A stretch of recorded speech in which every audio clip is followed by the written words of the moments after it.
നമുക്ക് ഇന്ന് ഓമക്കായും കൊണ്ട് ഒരു എരിശ്ശേരി എന്ന് ഞങ്ങൾ പറയും, അങ്ങനെ ഒരു കറി നമുക്ക് ഉണ്ടാക്കാമേ. ആദ്യം നമ്മൾ ഓമയ്ക്ക ചെത്തി അരിഞ്ഞ്, പല സ്ഥലത്തും ഓമയ്ക്ക, കപ്പളങ്ങ അങ്ങനെ പല പേര് പറയും. അടുപ്പത്തിട്ട് കുറച്ച് വെള്ളം ഒഴിച്ചിട്ട് കത്തിക്കാം. നമുക്ക് വെള്ളം അങ്ങോട്ട് ഒഴിക്കാമേ. എന്നിട്ട് അല്പം ഉപ്പൂടെ ചേർക്കാം.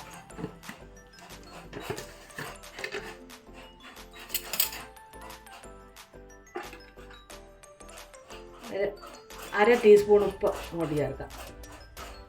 എന്നിട്ട് ഗ്യാസ് ഓണാക്കിയിട്ട് കുറച്ച് സമയം അത് വേവിക്കും.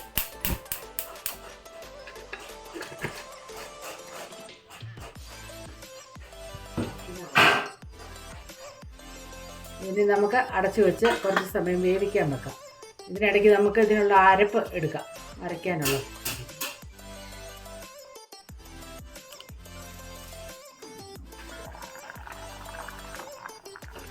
നല്ലതായിട്ട് വേഗണം, എന്നാലേ ഓടേ ഉള്ളൂ. ഞാൻ മിക്സിയിലോട്ട് ഇട്ടൊന്ന് അരയ്ക്കുക സാധാരണ.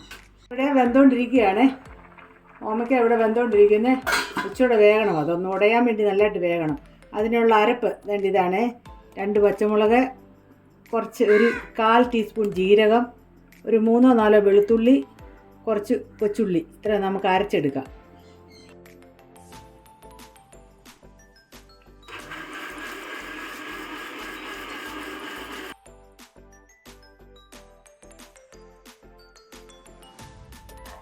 ഓമയ്ക്ക ഇവിടെ ഉടച്ച് വെച്ചിട്ടുണ്ട്. നമുക്കതിനകത്തോട്ട് അരച്ച് വെച്ചിരിക്കുന്ന അരപ്പ് ചേർക്കാം.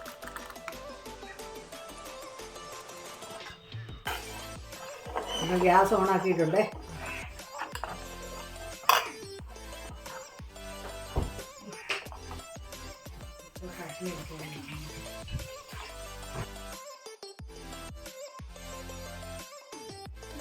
ഇനി നമുക്ക് കറി അവിടെ തിളയ്ക്കുന്നുണ്ട്, അത് ഓഫ് ചെയ്യാൻ പോവാം. നമുക്കിനി ഇതിന് കടുക് വറക്കാനായിട്ട് വെളിച്ചെണ്ണ കുറച്ചങ്ങോട്ട് ഒഴിക്കും. ഒരു 1.5 സ്പൂൺ വെളിച്ചെണ്ണ. അതിന് നമുക്ക് കടുകിടാം, അല്പം കടുക്.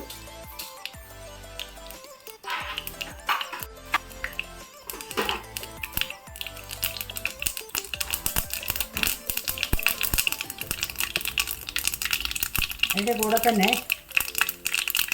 തേങ്ങ വറക്കാനായിട്ട് ഇടാം. തേങ്ങ, ഉള്ളി എല്ലാം കൂടെ ഒന്നിച്ച് കിടന്നങ്ങ് മൂത്തോളൂ. ഉള്ളി ഇത് മൂക്കട്ടെ. അത് കപ്പിൽ വറ്റൽമുളക് ഇടാം.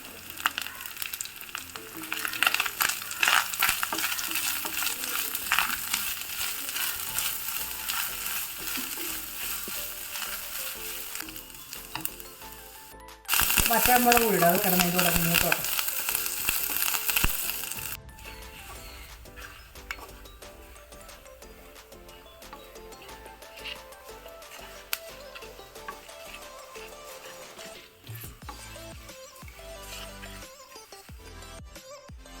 നമുക്ക് കടുക് വറുത്ത് ഇതിനകത്തോട്ടിടാം.